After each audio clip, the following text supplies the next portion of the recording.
সকল সময় সর্বাবস্থা আপনাদের পাশে আমরা আছি এবং থাকবো ইনশাআল্লাহ।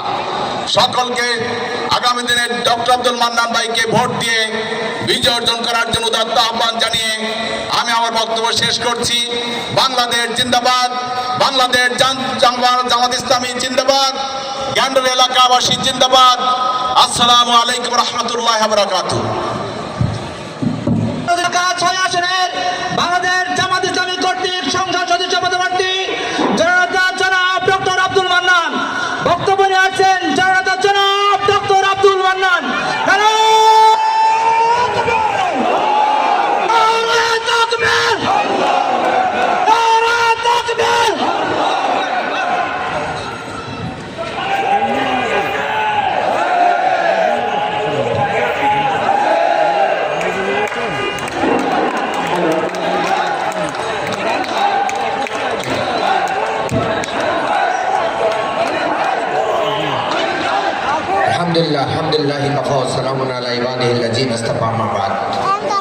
বাংলাদেশ জামাত ইসলামী গ্যান্ডারিয়া থানা কর্তৃক আয়োজিত আজকের এই উন্নয়ন ভাবনা অনুষ্ঠানের সম্মানিত সভাপতি, উপস্থিত রয়েছেন বিভিন্ন পর্যায়ের নেতৃবৃন্দ, উপস্থিত রয়েছেন এই আমাদের ৪৬ নম্বর ওয়ার্ড কমিশনার পদপ্রার্থী জননেতা জনাব আব্দুল মান্নান, সম্মানিত সুধীমণ্ডলী, পর্দার আড়ালের বাড়িতে বসে আছেন আমাদের মা বোনেরা, সাংবাদিক বন্ধুগণ, আইন শৃঙ্খলায় নিয়োজিত কর্মরত সদস্যবৃন্দ, এলাকাবাসী, আসসালামু আলাইকুম রহমতুল্লাহি ওয়া বারাকাতুহু।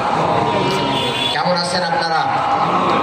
আলহামদুলিল্লাহ, আল্লাহ শুকরিয়া।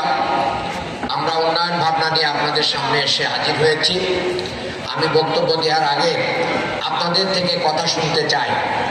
তার আগে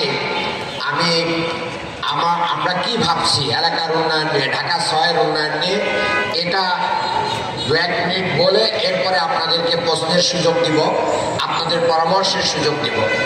কারণ আমরা আমাদের মত মতো চললে হবে না, জনগণ কি চায় এটা আমাদেরকে জানতে হবে। এই জন্য আমরা জনগণের কথা শুনব। আমরা বলেছি এই এলাকায় পুরন ঢাকা অনেক ঐতিহ্যবাহী এলাকা, অনেক পুরাতন এরিয়া, গ্র্যান্ড এরিয়া, সেখান থেকে গ্যান্ডারিয়া, অনেক এলিট এরিয়া। এই এরিয়া সহ এই ঢাকা শহরের মানুষ যত টাকা সরকারকে ট্যাক্স দেয়, সেই ট্যাক্সের টাকায়